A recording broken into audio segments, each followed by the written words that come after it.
He's been on the show before. Joining us now is President of Eastern Ontario Unit of OECTA, Mike Hamilton, to discuss ongoing labor disputes in the education sector here in Ontario. Thank you for making the time. My pleasure. Good to talk to you guys again. All right, Elliot, take it away. Okay, so why did your union say you can't consider the government's offer of arbitration at this time? Yeah, it's just not appropriate at this time. That's not how collective bargaining works. The way it's supposed to work is that the parties come together. The parties come together and they hash it out. They have the conversations. They negotiate. They give and take. And if they hit an impasse, then arbitration is a means by which to get a contract finalized. We haven't had a contract for over 400 days. We served notice to bargain on June 3rd of 2022. And since that time, we've only met 35 times because the government hasn't been available. And in those 35 dates, we have yet to come to an agreement on what the scope of bargaining is even going to be. So we haven't made enough progress to walk away and say, this bargaining round isn't working, so let's bring it to an arbitrator. We're not at that stage yet. Okay, and let's say the government commits to saying that they will meet with OSSTF 15 to 20 times before October 27th, which I believe is the day that they would enter binding arbitration. Would it make more sense then if they still couldn't get a deal after meeting that amount of times over the period of only 2 months? Or is it still an issue? Well, every round of bargaining is different, right? So at the end of the 2019 contract, we met with the government and with the Ontario Catholic Trustees Association over 100 times, right? And managed to come up with an agreement that had involved some job action, as you'll remember. But it took that pressure tactic in order for real progress to be made at the table. So, if we were to add another 50 days onto the 35 that we've had, maybe, but we still haven't agreed on what we're bargaining over. And again, because bargaining doesn't happen in the media, I don't know all of the specifics of what the hangups are, but I would guess if we haven't been able to agree on scope, one side is probably saying, well, we'd like something like an increase in pay, right? And another side is saying something like, well, we want to talk about the sick leave plan. And the opposite sides are saying no to each proposal. Perhaps that's just conjecture on my part. And what do you have to say to OSSTF about their decision to accept their proposal? Is this kind of like, I know all the other unions have not accepted or said they cannot consider it at this time. So what do you have to say to OSSTF, who kind of went on the outside of and decided to enter arbitration? Yeah, I don't know the ins and outs of what's going on at their table. I don't know how many times they've met. I don't know how close they are to an agreement. So, it's really not my place to say. I would hope that what that affiliate does doesn't have negative implications for the rest of us. Although I did feel that Minister Lecce was kind of taunting the other affiliates this morning in his press conference by saying, oh, come on, teachers' unions, agree to arbitration, when he knows full well that there hasn't been enough progress at our table, and I assume at FOs and AEFOs, for us to honestly consider that option. So with strike votes coming, what is the first piece of job action that your union would do if they supported a strike? Well, as I think we said last time when we talked, a strike vote is a tactic, right? It's a pressure tactic to show the government and OECTA that we are displeased with the pace of negotiations and with the lack of progress being made. And so we're now going to our membership and saying, would you be willing? Right? It doesn't mean, will you go on strike? It says, would you be willing? So that we can bring that to the table and say, all right, let's get down to brass tacks. Let's get a deal, because people are willing. And as you suggest, Elliot, yes, typically job action is progressive, right? So it wouldn't start with teachers on the pavement. It would start with, job action, or what's been called in the past work to rule, where anything that isn't part of our collective agreement, our contract, we wouldn't do, right? So that could include extracurriculars. That could include doing marking and planning at home or on the weekends, as teachers need to do. That could include not writing comments on report cards. So it can take a range of different actions, and I would anticipate that should the strike vote be a strong and resounding high percentage, and the government and OECTA not respond to that, that we would then start to see increments of job action be introduced. Okay, and just to follow up to that, so you're saying that if on day one, not day one, but if a strike vote shows overwhelming support for a strike, later on, whenever it would come time to that, can you automatically go to a walkout, or do you have to go work to rule, and eventually get to No, you can automatically go to a walkout. You can automatically go to, what you can't do is you can't do a work to rule without a strike vote. Okay. Right? So you can't say to teachers, okay, everybody, nobody do extracurriculars if you hadn't had a strike vote. That would actually be considered an illegal strike. Okay. And how is this different from other times that your unions and all the other education unions have been at the bargaining table with any government, not even just a Ford government? Right. That's a good question. Well, let's just look back at the 2019 year, prior to COVID, when the job action happened there. We were mostly protesting the cuts in funding and the subsequent growth in class sizes, and the lack of supports for students with particular needs. Those were our biggest concerns. This time around, the cuts seem to be, in terms of class sizes, less extreme. They're still there, but they're less extreme. But teachers haven't had a pay raise of more than 1% in the last, I think it's 8 years. So really, I know from looking at the survey of the membership that is a priority. Right? That we're looking for cost of living increases, at least.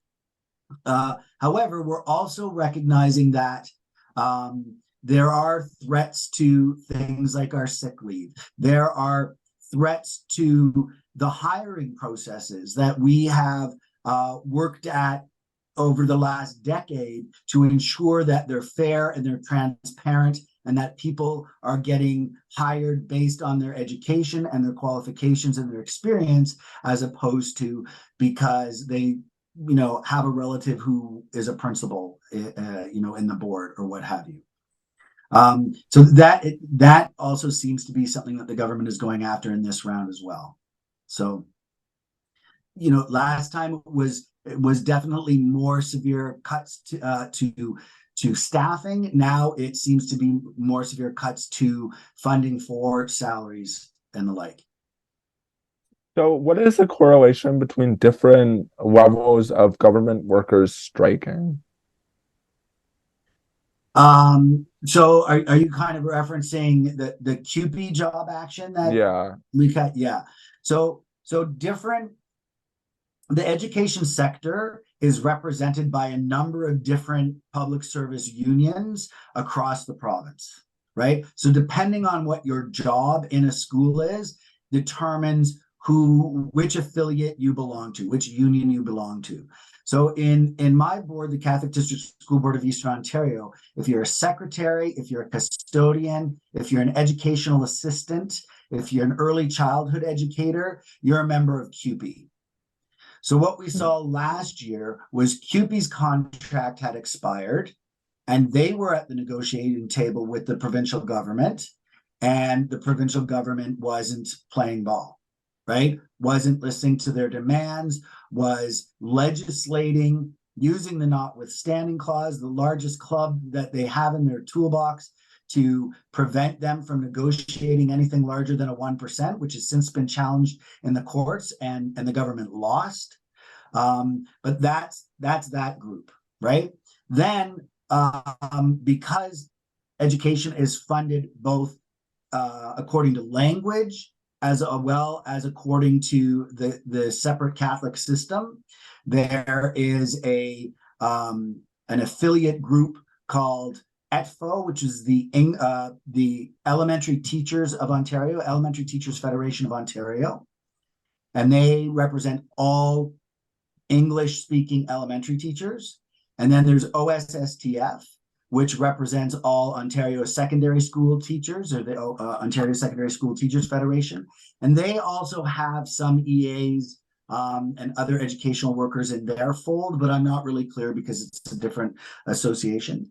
And then there's the AEFO, which, Nolan, I'm going to have to ask you to help me with the French pronunciation because I'm not even going to try it, but it's the Association of French Teachers, and they represent both elementary and secondary.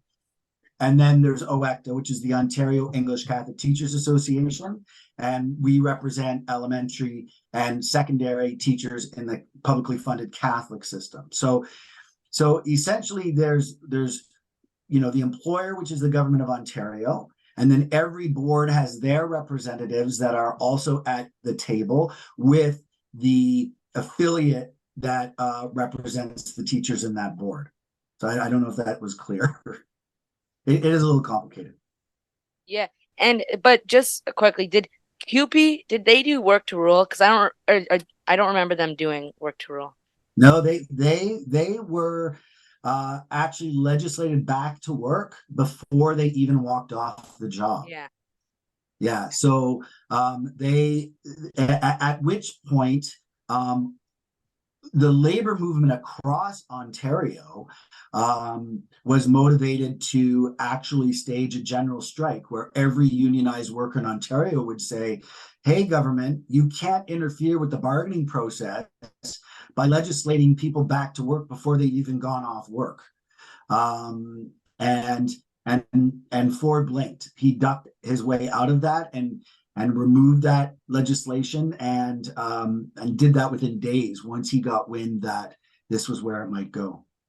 Okay, and you talked about CUPE in there, but this year, to me, like, as you know, I haven't been alive for very long, but this year is like strike year in Canada. There's been many strikes. If you include education support staff like CUPE, as you mentioned, TVO, potentially teachers, Metro, BC port workers, and now even potentially Ford Motor Company, General Motors, and Stellantis, as we heard this morning. So are these unprecedented times, or has it been like this before?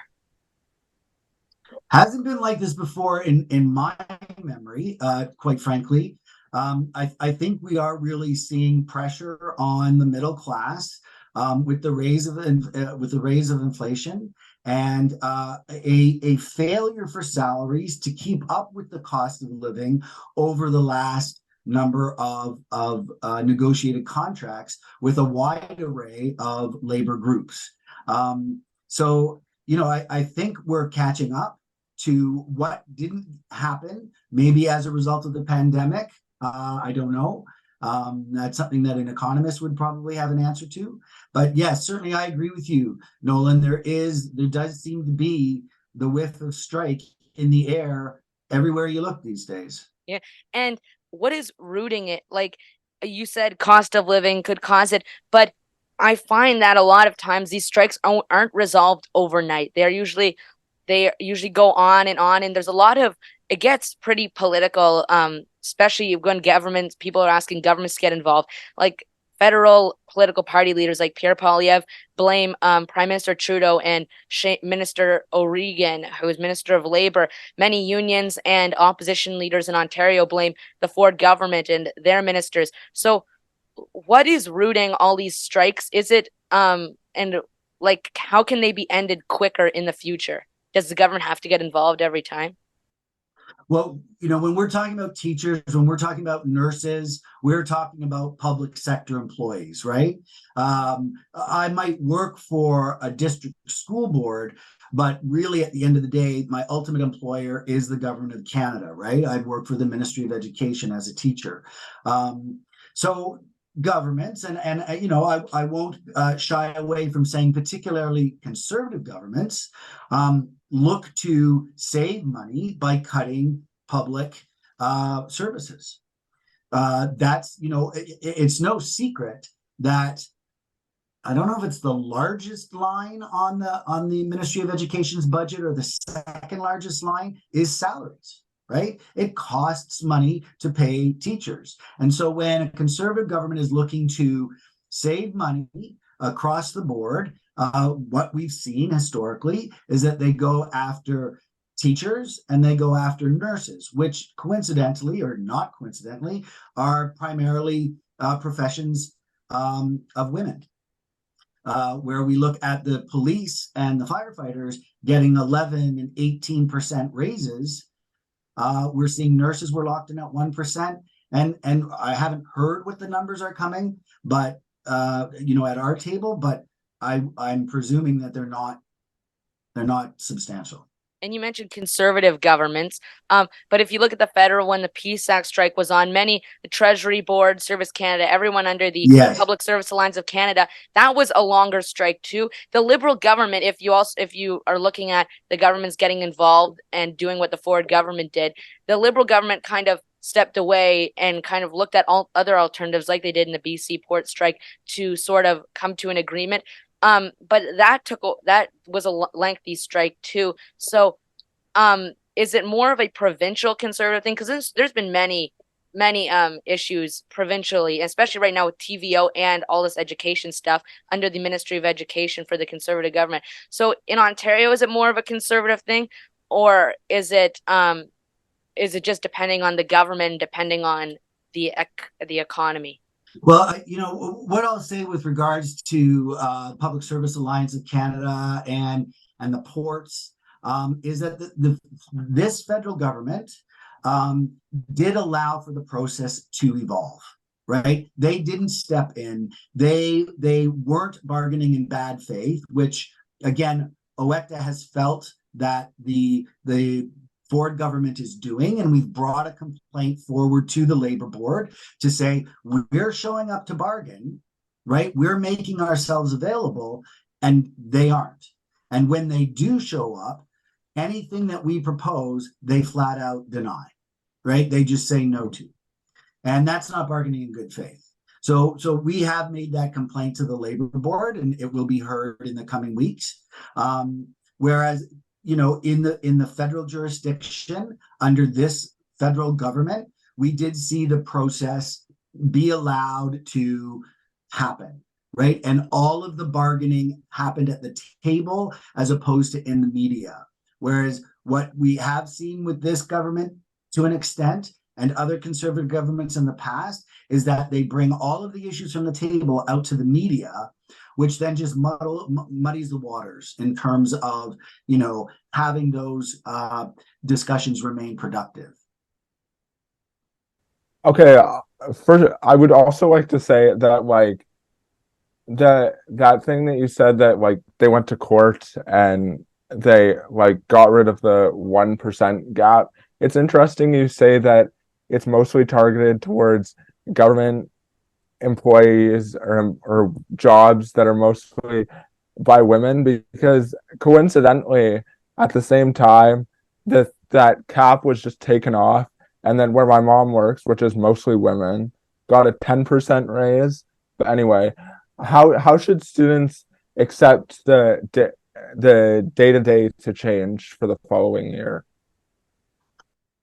Well, always an optimist. I'm hoping that you won't, right? I'm hoping that these issues will be resolved at the bargaining table where they belong, right? And that there won't be further, public statements by the Minister of Education belittling teachers as they try to participate in the collective bargaining process, which is their legal right and their charter right. Should things break down at the table, as we've said, we'll have a strike vote. I believe it's October 18th and 19th. It's over a 24-hour period, and then the result of that strike vote will be advertised to the public and to the membership. And typically, you're shooting for a high 90s percentage to say that we've got the majority of our members behind us. So again, we're bringing this forward to the table. We're showing you how serious we are about this. Let's get a deal. And then if that doesn't seem to work, if the government continues to show up unprepared or unwilling to participate in a fair way, in an honest way, then maybe we'll notch it up with some kind of job action. But that hurts teachers because it hurts students, and that's not ideal for us. It's not what we want, but we also know that a well-funded system, right, serves the students best. Our teaching conditions, our working conditions, our students' learning conditions, and if they're not funded as such, if they're not given the respect that your education and your learning environment deserves, then the system isn't doing what it should be as best as it can. Okay. And I just want to comment too, Elliot, about your mom's raise. I'm gathering she's not in a union environment. No, but she is in a union environment. Oh, she is in a union environment. Okay. But another point, though, is, we do know that unions have an effect for workers that aren't part of unions, right? Because a rising tide raises all ships. So if there are public service workers that get raises, then that does have an effect on the private sector. But it is like a public union, like it's a public worker union. That your mom's part of? Yeah, it's part of Humber College. Oh, okay. Yeah. Okay, Elliot, is there anything else? No. All right. Well, thanks again, Mike, for coming on the show, making some time here from your busy schedule. We wish you well for the start of the school year. And yes, once again, thank you for making the time. Okay. Thank you very much. And have a good start to the school year, boys. You too.